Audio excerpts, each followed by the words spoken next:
Good morning, dear students. Hello, friends. Welcome back to SN English classes. आज हम आपके लिए फिर से मॉडल की क्लास थर्ड लेकर आए हैं। कुछ मॉडल हमारे जो रह गए थे लास्ट में एक दो, तो उनको हम इस क्लास में पढ़ेंगे। तो आइए दोस्तों, बात करते हैं मॉडल पार्ट 3 में। और टू का अर्थ होता है चाहिए। इसका और टू का प्रयोग मॉरल ड्यूटी, मॉरल ऑब्लिगेशन के लिए किया जाता है। तो देखिए, मॉरल ऑब्लिगेशन और मॉरल ड्यूटी के लिए ऑटो का प्रयोग करते हैं। इसका बस ये दो ही इसके खास रूल्स हैं जिनमें मॉरल का यूज किया जाता है। तो दोस्तों, मॉरल ड्यूटी और मॉरल ऑब्लिगेशन का यूज जब हम किसी के लिए नैतिक बाध्यता की बात करते हैं या नैतिक रूप से किसी को हम उसकी ड्यूटी बताते हैं, तो वहाँ हम ऑटो का यूज करते हैं। और इसका हिंदी में जो अर्थ होता है वो चाहिए निकलता है ज़्यादातर। तो यहाँ पर देखते हैं, पहला एग्जाम्पल है, they ought to obey their parents. यहाँ ये नैतिक कर्तव्य है कि आपको उनको अपने माँ बाप की आज्ञा का पालन करना चाहिए। Students ought to respect their teachers. विद्यार्थियों को अपने टीचर्स का सम्मान करना चाहिए। यह उनका नैतिक कर्तव्य भी है और उन पर नैतिक रूप से ये एक बाध्यता भी है। नेक्स्ट है, we ought to help the poor. We ought to help the poor. हमें गरीब लोगों की मदद करनी चाहिए। ये हमारी नैतिक ड्यूटी है कि हम नैतिक रूप से गरीबों की मदद करें। Next, she ought to live with हर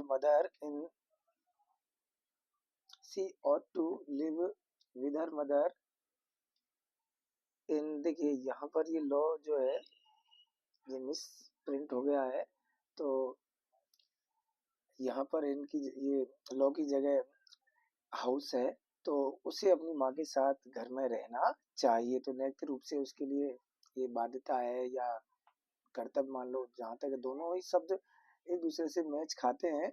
तो नेक्स्ट है, you ought to speak the truth to your parents. तुम्हें अपने माँ बाप से सत्य बोल देना चाहिए या सत्य बोलना चाहिए, झूठ नहीं बोलना चाहिए। यानी ये आपकी नैतिकता है यदि आप ऐसा करते हो तो यहाँ पर जब हम किसी को नैतिक रूप से बाध्य करते हैं या नैतिक रूप से उसकी ड्यूटी को बताते हैं, तो वहाँ ought टू का यूज करते हैं। अब देखिए, ought टू का जो नेगेटिव फॉर्म होता है वो क्या होता है, ought नॉट टू। यानी कि ought के बाद ही नॉट लगाया जाता है, टू के बाद नहीं। तो ought और नॉट के ought और टू के बीच में नॉट का यूज करते हैं और नॉट का शॉर्ट फॉर्म लगाते हैं ज्यादातर एनटी। तो यहाँ देखिए, ought टू के प्रयोग का नकारात्मक रूप है। यहाँ एग्जाम्पल है, वही नैतिक बाध्यता और नैतिक कर्तव्य होगा, he ought not to deceive his parents. यहाँ देखिए, उसे नैतिक रूप से ये उसका कर्तव्य बनता है कि उसे अपने माँ बाप को धोखा नहीं देना चाहिए। नेक्स्ट है, you ought not to make your elders unhappy. आपको अपने बड़ों को दुखी नहीं करना चाहिए। ये आपकी नैतिक कर्तव्य है, आपका नैतिक बाध्यता है। नेक्स्ट अगला मॉडल है, जो इसे हम जो नीड नॉट और डेयर, ये दो मॉडल हैं, इनको हम सेमी मॉडल्स भी कहते हैं। तो आइए देखिए, इनको सेमी मॉडल्स के रूप में कैसे इसलिए कहते हैं क्योंकि ये नीड वर्ब भी होती है और डेयर वर्ब भी होती है। तो दोनों ही वर्ब के रूप में भी काम करते हैं और मॉडल के रूप में भी, इसलिए इनको सेमी मॉडल बोला जाता है। तो देखिए, नीड नॉट का यूज ज्यादातर नेगेटिव सेंटेंस में किया जाता है और नीड का यूज उस समय करते हैं जब हमें किसी चीज की आवश्यकता नहीं हो, किसी कार्य को करने की आवश्यकता नहीं हो, तो उस समय नीड नॉट का यूज किया जाता है। जैसे कि मुझे वहां जाने की आवश्यकता नहीं है। जैसे मैंने खाना खा लिया है, अब मुझे खाना खाने की आवश्यकता नहीं है। मैंने मैंने चाय बना ली है, आपको चाय बनाने की आवश्यकता नहीं है। तो इस तरह से, और जब हमें किसी कार्य को करने की आवश्यकता नहीं हो तो वहाँ हम नीड नॉट का यूज करते हैं। एग्जाम्पल देखिए, नीड नॉट का प्रयोग आवश्यकता नहीं होने के भाव में किया जाता है। एब्सेंस ऑफ ऑब्लिगेशन और नॉट नेसेसरी, यानी जब कोई चीज नेसेसरी नहीं होती है या ऑब्लिगेशन यानी बाध्यता की कमी होती है, अभाव होती है, तो वहाँ नीड नॉट का यूज करते हैं। जैसे you need not go to railway station, your train has gone already. जैसे आपकी ट्रेन पहले ही जा चुकी है, इसलिए आपको रेलवे स्टेशन जाने की आवश्यकता नहीं है। नेक्स्ट है, your house looks fine, you need not paint it this year. आपका घर अच्छा दिखाई देता है या अच्छा दिखाई दे रहा है, you need not paint this year, आपको इस घर को इस साल पोतने की जरूरत नहीं है। नेक्स्ट बात करते हैं, इसके बाद देखिए दोस्तों पास्ट एक्शन।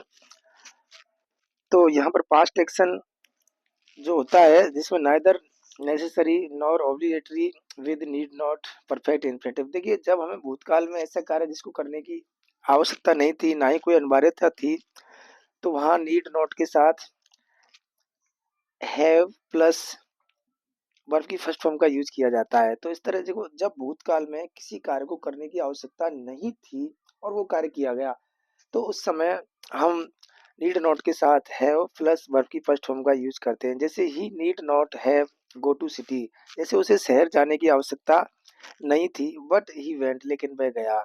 और भी एग्जांपल ले सकते हैं, जैसे कि I need not by vegetable, मुझे सब्जी खरीदने की आवश्यकता नहीं थी बट मैंने खरीद ली। तो इस तरह से हम जब किसी कार्य को भूतकाल में करने की हमें आवश्यकता नहीं थी, अनिवार्यता नहीं थी या तो उस समय need not have plus verb की फर्स्ट फॉर्म का यूज करते हैं। इसके बाद देखते हैं दोस्तों डेयर। तो डेयर वर्ब के रूप में भी काम करता है। तो डेयर का अर्थ होता है साहस करना, हिम्मत करना। लेकिन यहाँ पर हम मॉडल के रूप में पढ़ेंगे तो डेयर का यूज नेगेटिव और इंटरोगेटिव सेंटेंस में किया जाता है। यानी डेयर का हम नकारात्मक वाक्यों में साहस नहीं होना बताते हैं, और जो इंटरोगेटिव सेंटेंस होता है उसमें साहस का होना पूछा जाता है। जैसे किसी की हिम्मत कैसे हुई, किसी का साहस कैसे हुआ, ऐसे पूछा जाता है। और नेगेटिव में साहस का नहीं होना बताया जाता है। देखिए डेयर का प्रयोग साहस नहीं होने के लिए या नहीं होने के भाव को प्रकट करने के लिए किया जाता है, कहने का मतलब नेगेटिव सेंटेंस में। तथा इंटरोगेटिव सेंटेंस में साहस पूछने के लिए भी डेयर का यूज करते हैं। एग्जाम्पल देखिए, पहला है he dare not talk to me, यानी उसमें मुझसे बात करने का साहस नहीं है। He dare not talk to me, उसमें मुझसे बात करने का साहस नहीं है। सेकंड है they dare not jump into the river, वे नदी में नहीं कूद सकते हैं। मेरा मतलब कि उनमें नदी में कूदने की हिम्मत नहीं है, वे डरते हैं। नेक्स्ट है she dare not come to our house, उसमें हमारे घर आने की हिम्मत नहीं है। नेक्स्ट है Pakistan dare not attack India, और पाकिस्तान में इंडिया पर अटैक करने की हिम्मत नहीं है। तो इस तरह से जब साहस का नहीं होना बताया जाता है तो डेयर नॉट का यूज करते हैं। नेक्स्ट है इंटरोगेटिव सेंटेंस में डेयर का यूज इस तरह से किया जाता है, how dare you copy my notes, मेरे नोट्स की कॉपी करने की आपकी हिम्मत कैसे हुई। नेक्स्ट है how dare he touch my mobile, उसे मेरे मोबाइल टच करने की हिम्मत कैसे हुई। इस तरह दोस्तों ये हमारी मॉडल की जो क्लास हुई, और इसमें हमने डेयर, यूज टू और नीड नॉट का यूज होता है, जो रूल्स हैं वो हमने स्टडी किया है। और आशा करता हूँ आपको समझ में आए होंगे। बाकी एक्सरसाइज के साथ हम मिलते हैं नेक्स्ट वीडियो में।